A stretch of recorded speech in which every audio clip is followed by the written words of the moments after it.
Fundamental result গুলো বেরোতে শুরু করেছিল এই 1930 থেকে 1940, এই জন্য এটাকে একটা স্বর্ণযুগ বলা হয় এই অ্যাটমিক স্ট্রাকচার রিসার্চে।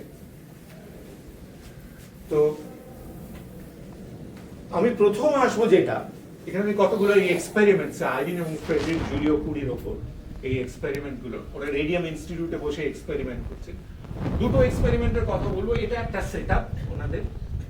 প্রথম এক্সপেরিমেন্টটা ওরা যেটা করেছিলেন সেটা পাবলিশ করেছিলেন কমতে রেন্দুস, যে উচ্চারণটা হোক, এটা একটি একাডেমি অফ সায়েন্স প্যারিসের, ফ্রেঞ্চ একাডেমি অফ সায়েন্সের পাবলিকেশন, সেখানে বেরিয়েছিল জার্নাল। সেটার নামটা হচ্ছে emission of high speed protons by hydrogenated substance under the influence of very penetrating gamma rays. ওরা কি করেছিলেন, এরকম একটা সোর্স, পোলোনিয়াম সোর্সের নিচে বোরন, বেরিলিয়াম, লিথিয়াম এরকম বিভিন্ন সব টার্গেট রেখেছিলেন, যার উপর আলফাগুলো এসে বম্বার্ড করছে। তো এইরকম বেরিলিয়ামটা যখন রেখেছেন, পোলোনিয়াম সোর্সের থেকে যে আলফাটা বেরোয় সেটা মোটামুটি ভাবে 5 MeV, মানে 5 × 10⁶ ইলেকট্রন ভোল্ট তার এনার্জি। এবং ওনাদের কাছে রেডিয়াম ইনস্টিটিউটে তখন এই পোলোনিয়াম আইসোলেট করে তৈরি করা এবং এটা স্ট্রং পোলোনিয়াম সোর্স, এটা একটা বিরাট ব্যাপার। রেডিয়াম ইনস্টিটিউটের হাতে তখন খুব স্ট্রং পোলোনিয়াম সোর্স আছে, অন্যদের হাতে ততটা স্ট্রং পোলোনিয়াম সোর্স নেই, এরকম ঘটনাও ছিল। তো যাই হোক, তো ওরা সেই স্ট্রং পোলোনিয়াম সোর্সের থেকে আলফা পার্টিকেল নিয়ে এই রিঅ্যাকশনটা করে বেরিলিয়াম 9 ফয়েলের উপর। এই বেরিলিয়াম 9 কি করলো, আলফাটাকে ক্যাপচার করলো, করে 13 কার্বনের একটা আইসোটোপ 13 কার্বন তৈরি করলো, যেখান থেকে 13 কার্বন তৈরি করলো, কিন্তু একটা রেডিয়েশন, এখানে একটা সিম্বলটা আরেকটু 13টা তৈরি হয়, কিন্তু তারপর ওটা ভেঙে যায়, ভেঙে গিয়ে কার্বন 12 আর একটা রেডিয়েশন। আমি এখানে বলছি যে রেডিয়েশন ফ্রম বেরিলিয়াম ফয়েল, এটা কি রেডিয়েশন তখনও জানা যায়। ওরা যেটা বললেন, ওরা প্রোটনের ভেলোসিটি, ওরা কি করলেন যে এই রেডিয়েশন নেচারটা জানার জন্য ওদের ডিটেক্টরের সামনে পরপর কিছু কিছু ফয়েলস বসাতে থাকলেন, যেগুলো অ্যাবজর্বার ফয়েল। যেমন তার মধ্যে কার্বন ফয়েল বসাতে পারলেন, বেরিলিয়াম ফয়েল আবার একবার বসালেন এনার্জি অ্যাবজর্পশন গুলো করানোর জন্য। তো ওরা দেখলেন যে ইনফ্যাক্ট কার্বন বা অন্য ফয়েলগুলো থেকে যদি একটা হাইড্রোজেনাস ফয়েল, যেটা প্যারাফিন, ধরা যাক এটা প্যারাফিনের ব্লক মতন, ওরা এখানে বসালেন, সেই প্যারাফিনের ব্লক বসালে আগে যে অ্যাক্টিভিটিটা ছিল তার দ্বিগুণ অ্যাক্টিভিটি ডিটেক্টেড হলো টার্গেটের এই ডিটেক্টরের মধ্যে। তো ওরা তখন সেই অ্যাক্টিভিটিটা কিভাবে আসছে সেটা বার করতে গেল, আইডেন্টিফাই করলেন, এনার্জিটা দেখলেন, প্রোটনের যে ভেলোসিটি সেটাকে মাপলেন, সেটা almost 0.1 Times the velocity of light, সেটা এস্টিমেট করলেন। এস্টিমেট করার পদ্ধতি ছিল অ্যাবজর্পশন দেখে দেখে, তো সেটা এস্টিমেট করলেন। ওরা এস্টিমেট করে এইখানটাতে ওরা একটা ভুল করলেন। ওরা ভুল যেটা করলেন সেটা হচ্ছে, ওরা ধরলেন যে মেকানিজমে এই রেডিয়েশনটা তৈরি হয়েছে সেইটা ওরা ধরলেন যে তার আগে কম্পটন দেখিয়েছিলেন যে ফোটন এসে যদি ইলেকট্রনকে হিট করে তাহলে ইলেকট্রনটা রিকয়েল করে, ফোটনটা একটা কম আর একটা এনার্জি কম নিয়ে কম এনার্জি ফোটন বেরিয়ে যায়, এটা একটা কম্পটন স্ক্যাটারিং প্রসেস। ওরা বলছেন যে এই হাইড্রোজেনাস মেটেরিয়াল যেটা, যেখানে অনেক প্রোটনস আছে, হাইড্রোজেন অ্যাটমস আছে, সেইখানে এই রেডিয়েশনটা এসে ওই যেমন ইলেকট্রনের ক্ষেত্রে হতো সেটা প্রোটনের ক্ষেত্রে হলো, এবার রিকয়েল প্রোটনস গুলো এইখানে সিগন্যালস তৈরি করতে শুরু করলো। এইটা ওদের ধারণা ছিল, এবং তার থেকে ওরা ব্যাক ক্যালকুলেশন করে বললেন যে এই যে এনার্জিটা এসে পড়ছে এই অ্যাবজর্বার ফয়েল গুলোর উপরে, হাইড্রোজেনাস প্যারাফিন ব্লকের উপর, সেটা বেসিক্যালি ফোটনস। এবার ওরা না এস্টিমেটও করেছিলেন এনার্জি কনজারভেশন থেকে, এরা এটা এস্টিমেট করেছিলেন যে ওই ফোটনের এনার্জি কত হতে পারে, যে কিনা এই হাই ভেলোসিটির প্রোটনস তৈরি করতে পারে। দেখলেন সেই ফোটনের এনার্জি দাঁড়াচ্ছে প্রায় 50 MeV, সাংঘাতিক হাই।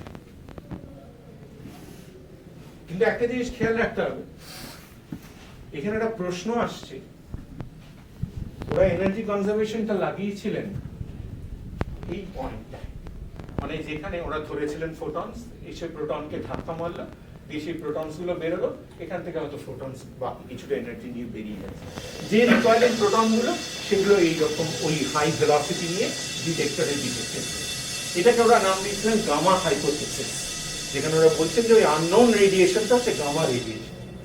এখানে তখন এই এক্সপেরিমেন্টের রেজাল্ট যখন ওরা পাবলিশ করেন, তখন রাদারফোর্ডের একটু সন্দেহ হয় যে কোথাও একটা গন্ডগোল কিছু হচ্ছে, এটা ঠিক হতেই পারে না যে ওই ফোটনস গুলো আসছে, যেগুলো মাসলেস ফোটনস এসে একটা ম্যাসিভ প্রোটন, যেটা ফোটনের থেকে অনেক বেশি ভারী, তাকে অত হাই ভেলোসিটিতে বার করতে পারে স্ক্যাটারিং করে। এবং সেই সময় এক্সিস্টিং থিওরি থেকেও এটা দেখা গেল। চ্যাডউইককে উনি বললেন, উনি ক্যাভেন্ডিশ ল্যাবরেটরিতে চ্যাডউইককে বললেন তুমি দেখো, উনি তখন ডিরেক্টর ক্যাভেন্ডিশ ল্যাবরেটরি, উনি চ্যাডউইককে বললেন, চ্যাডউইক প্রায় 3 দশক ধরে নাওয়া খাওয়া ভুলে এক্সপেরিমেন্ট করলেন, করে উনি ফাইনালি যে কনক্লুশনে এলেন যে যদি আমি ওদের ওই এনার্জি কনজারভেশনটা ধরে নিই, বা এনার্জি কনজারভেশন যদি এখানে না, আলফা বেরিলিয়ামে হিট করছে, 13 কার্বন তৈরি হচ্ছে, এই জায়গাটার থেকে যদি আমি এনার্জি কনজারভেশন মানে প্রোডাকশন অফ দিস রেডিয়েশন, এই সাইটে যদি এনার্জি কনজারভেশন ইউজ করি, তাহলে দেখানো যায় যে ওই রেডিয়েশন এনার্জি 14 MeV থেকে বেশি হতে পারে না। ওরা এইখানে লাগিয়ে দেখেছিলেন যে এটা 50 MeV হবে রেডিয়েশনটা। তো এই যে ডিসক্রিপেন্সিটা তৈরি হলো, ওরা দেখালেন 50 MeV, উনি এখানে দেখালেন 14 MeV বেশি হতে পারে না, লিমিটিং ভ্যালু।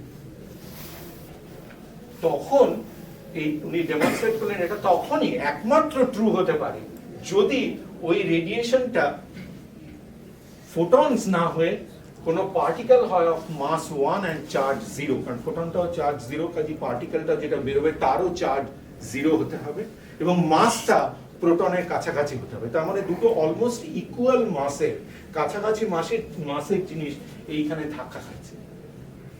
ধাক্কা খেলে তখন তাদের মধ্যে যে এনার্জি শেয়ারিংটা হবে, সেই শেয়ারিং এ প্রোটনটা অত হাই এনার্জি নিয়ে বেরোতে পারে, কিন্তু এটা মাসলেস ফোটনের পক্ষে it's very difficult to give that much velocity. সেটা হতে গেলে ওই ফোটনটাকে 50 MeV, সাংঘাতিক হাই ফোটনস তখনকার দিনে এই প্রসেসে তৈরি হওয়ার কথাই না। তো সেই পরিস্থিতিতে চ্যাডউইক ডিসকভার করলেন particle neutron, which is a fundamental particle, এবং সেটা আবার নিউক্লিয়াসের থেকে আসে। চ্যাডউইক যখন এক্সপেরিমেন্ট শুরু করছে, তখনও কিন্তু ওই ধারণার বশবর্তী যে উনি নিউক্লিয়াসের মধ্যে প্রোটনস এবং ইলেকট্রনস আছে, কিন্তু তারপর এইটা আবিষ্কার করার পর এটা এস্টাবলিশড হলো যে না, এই নিউট্রনটা নিউক্লিয়াসের থেকে তৈরি হয়েছে, তোমার নিউক্লিয়াসে আমার প্রোটন এবং নিউট্রন আছে। এবং ওনার এই আবিষ্কারের জন্য 1935-এ উনি ফিজিক্সে নোবেল পেলেন। আর জুলিও কুরিরা সেম এক্সপেরিমেন্ট করে শুধু ইন্টারপ্রিটেশনটা ভুল দিয়েছিলেন বলে ওরা এই স্বীকৃতিটা পাননি। কিন্তু তারপরে এটা 1932 সালে এক্সপেরিমেন্ট হয়েছিল, একই সময় অলমোস্ট।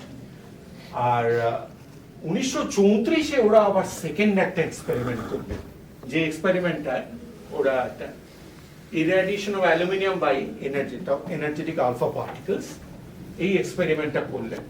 ওনার দেখলেন অবজারভেশন অদ্ভুত জিনিস, সেটা হচ্ছে notice the aluminium foil continue to emit. Aluminium ফয়েলটা থেকে সোর্সটা সরিয়ে দেওয়ার পরেও অ্যালুমিনিয়াম ফয়েলটা থেকে অ্যাক্টিভিটি বেরোচ্ছে, এবং ডিটেক্টর সেটা কাউন্ট করে আনছে। তখন ওরা এই ডিলেড অ্যাক্টিভিটি সেটার হাফ লাইফটা মাপলেন, যে অ্যাক্টিভিটিটা কিরকম ভাবে পড়ে আছে।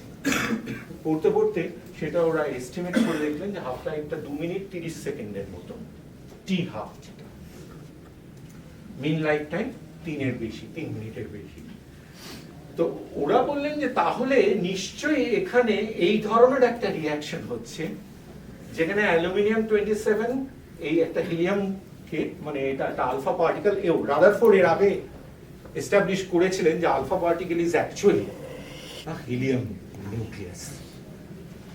ঠিক আছে, রাদারফোর্ডের অনেকগুলো, উনি প্রোটনটাকেও আইডেন্টিফাই করেছিলেন, উনি আলফাটাকেও আইডেন্টিফাই করেছিলেন, এবং নামগুলো ওনারই দেওয়া, আলফা